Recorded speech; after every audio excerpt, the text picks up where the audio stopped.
welcome back, and I want to thank you so much for watching our next video here that we're looking at for the Anchored workbook. It's awesome. So part of our Anchored therapeutic process, or ATP as it's kind of referred to in all these different ways interchangeably, is to develop your personal team. Right, we have those charts that show the breakdown, right? We have our peers, we have our mentors, we have our spiritual guide, we have our professionals, we have our medical support, and we have our legal support, right? All of these have a place in our life, depending upon what we have going on in our lives, right? We like to say that we all have three things, okay? We all have peers, okay? We all have mentors. We all have spiritual supports. Next, we have the professional level of care.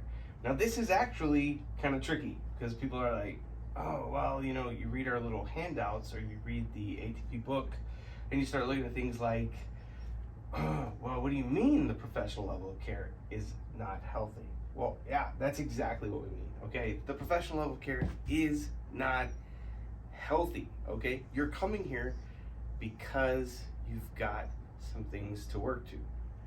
So let's get that down here. So professional.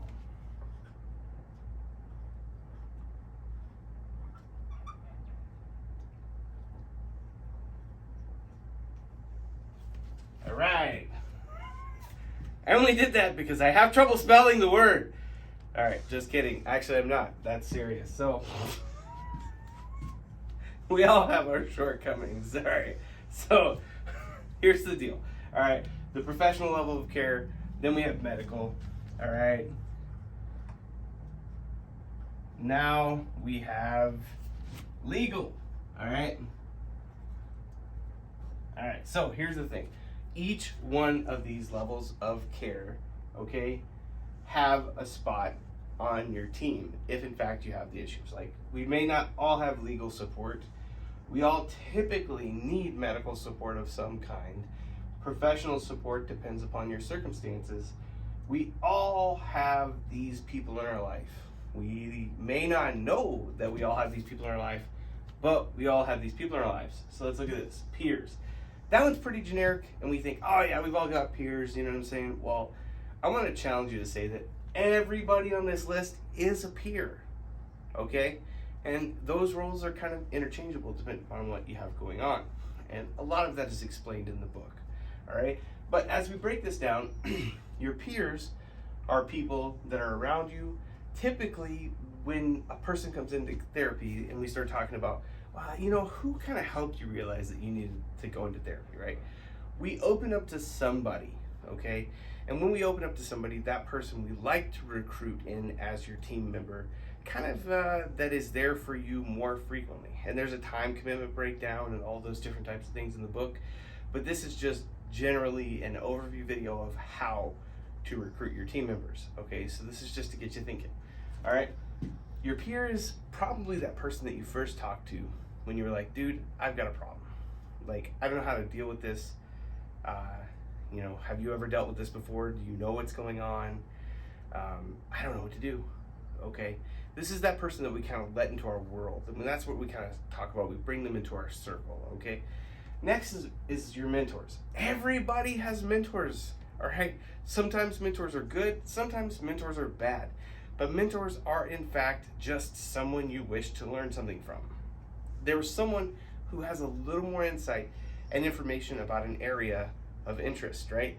This may be if you're a mechanic, or this may be if you're someone who wants to learn just anything. You just start looking at these things going, dude, that guy really knows what he's doing. I want to go learn about that. It could be parenting. It could be how to be a godly man or woman. It could be a lot of different things, but a mentor is always someone that we learn something from. Like, I want to throw this out there. This is going to be a little controversial, but the truth is someone had probably mentored you in the past on how to smoke, or how to use drugs, or how to mix drinks, or how to have these inappropriate type of behaviors that we use that are vices as we look at the book as well. Okay, so like someone who teaches you something, someone who has something that you want to learn from. It might be good or it might be bad, but a mentor is someone that you want to learn something from, okay? Next is spiritual. We believe that we all have a spiritual component. Now here, for our faith-based perspective, we're Christians, right? All right, so we're not trying to be like, oh, you got to be a Christian, you know what I'm saying? But we have to be true to ourselves. And in that, we want to help you see what it is that brought us hope, and that hope is Jesus Christ, right? Now, in that, okay, I believe that everybody, regardless of whether you think about it or not, has something that you, in fact, worship, so to speak, right? And that could be anything from a car to Jesus, right? There's a lot of things that it could be. Heck, it might even be marijuana or methamphetamine, alcohol. It's basically whatever you use and you decide for yourself you're going to put a lot of time, energy, and effort into, right? And it changes us, okay, in some form or fashion. Okay, so just think about that from the perspective of spirituality is a very broad topic. We talk about it from a faith-based perspective of faith in Jesus Christ here, because that is my personal worldview, and I'm going to speak to what I know, okay? All right, so next is the professional level.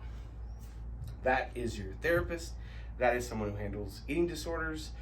That is someone who handles just lots of different areas that are not medical, but are also not in your basic peer mentor or spiritual areas as well.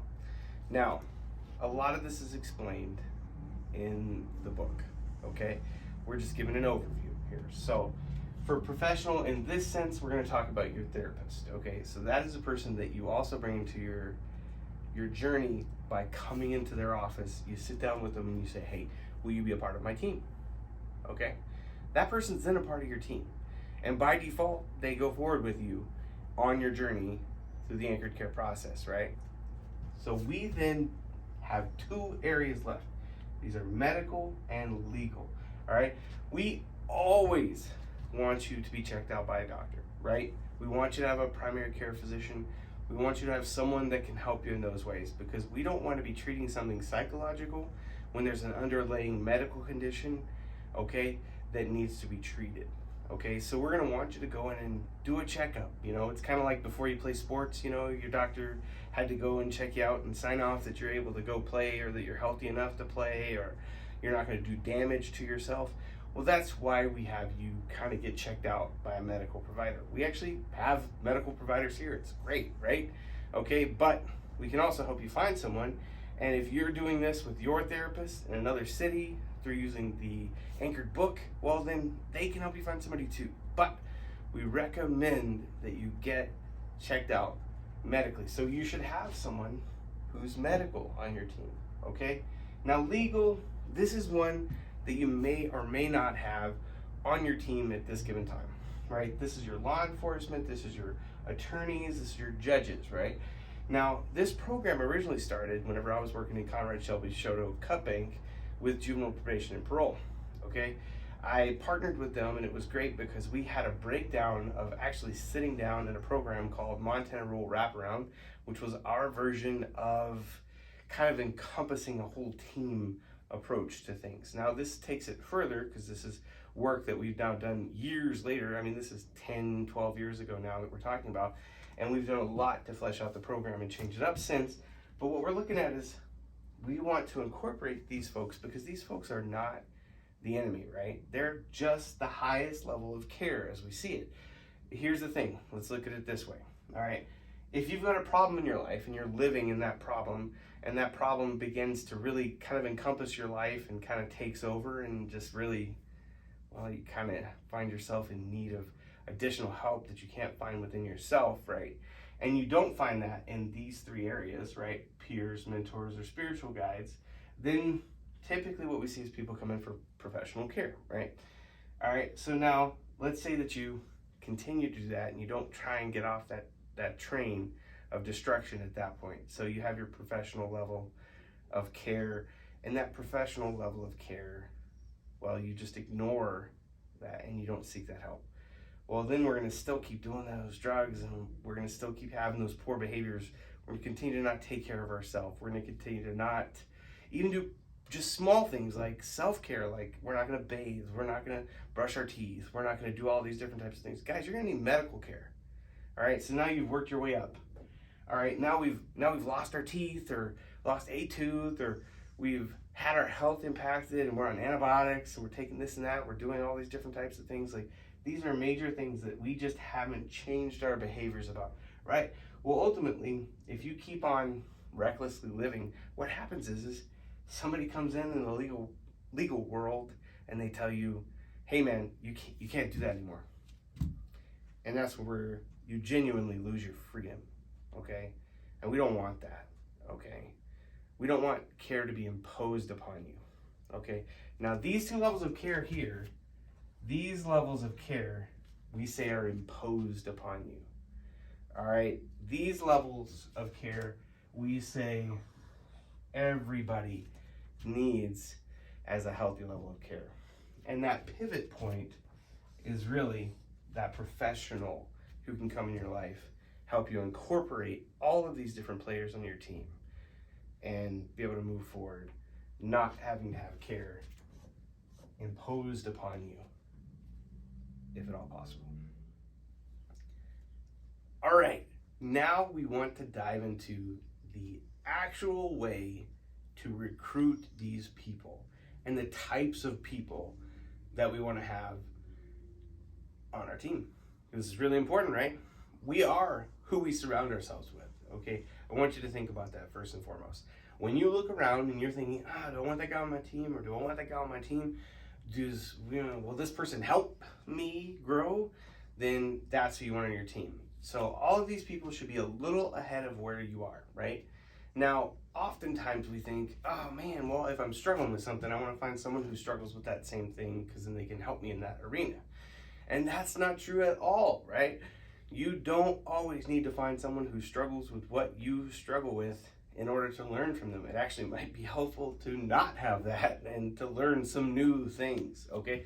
That doesn't mean they're disqualified if they have in fact struggled with something similar, right? All right, we see this program work hugely with like Alcoholics Anonymous, who have a sponsors program, and that sponsor has been through exactly or something similar to what you've been through, okay? So we're not ruling that out by any means. What we are saying though is that we want you to have a peer who is someone that you trust. We want you to have a mentor who's someone that you want to learn something from. We want you to have a spiritual guide to where you look at and say, this brings me hope, okay? This brings me joy beyond myself. This gets me out of my shell, okay, so to speak. We want you to have a professional, right, that you have now incorporated into your life as someone that you trust to be a pivot point who bridges the gaps between all of these levels of care. We want you to have medical support that you trust. Now, you may not trust anybody right now, and that's okay. But we just want you to have a medical provider that is competent, that you can have faith in when you look at the results of the tests and all this that they give. We want you to know that they're leading you in that right direction so far as your physical health goes. And we want you to know that legal care, if in fact it has been imposed upon you, maybe it's a DUI, maybe it's a divorce, maybe it's an arrest, who knows, right? Whatever it is, they are a level of care. They are still the good guys. And we want to help change that for you, okay? So that's what I want you to think about, okay? These are imposed levels of care. This is the level of care that people typically seek out whenever they're looking to change their life, okay? These levels of care are already present in your life. And if you have positive ones, we want to bring them in. If you have negative ones, well, guess what? And this is going to be hard, but we're going to ask you to take a break from these folks in your life, all right? If we really are a product of who we surround ourselves with, and you don't like where your life is today, the problem is who you've been surrounding yourself with. So let's take a step back and let's figure that out one step at a time and go after these team members. All right? So as you go after the team members, I want you to think about a couple of things. One, they're going to ask, what's the commitment? All right. If they don't ask what's the commitment, you're going to want to tell them, hey, here's the commitment. All right. For each level of care in the book, you'll find a breakdown. This is just an overview video. We want to keep it short and palatable, so we're not going to go into that. Grab the book and you can see the breakdowns. But for all of these folks, basically we're looking at a once a month meeting over a 12-month period of time, right? And genuinely speaking, okay, that's 12 hours. All right, that's not a lot, okay?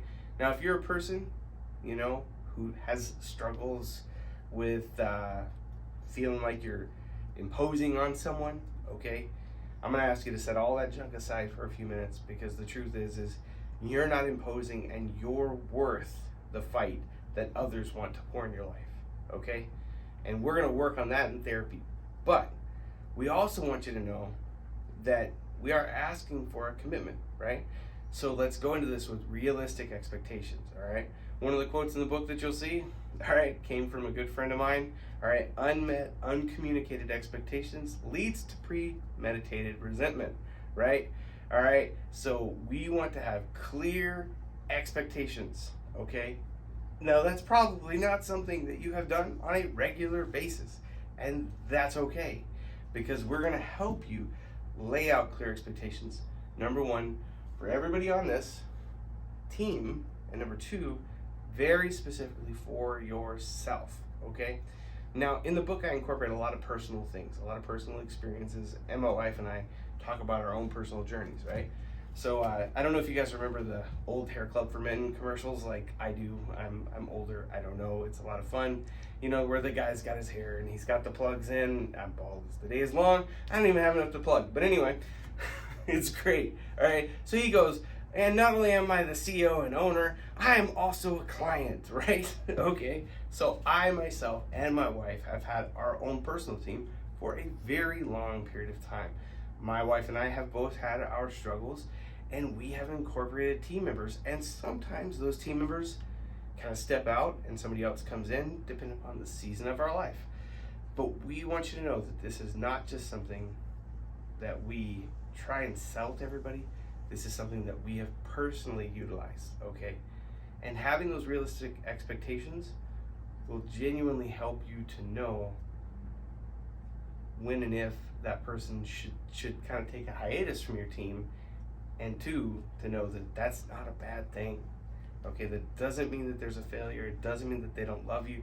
It doesn't mean that expectations weren't even spelled out. What it means is, let's go at this from the realistic standpoint of having the right team at the right time so that we can grow, learn, and better ourselves.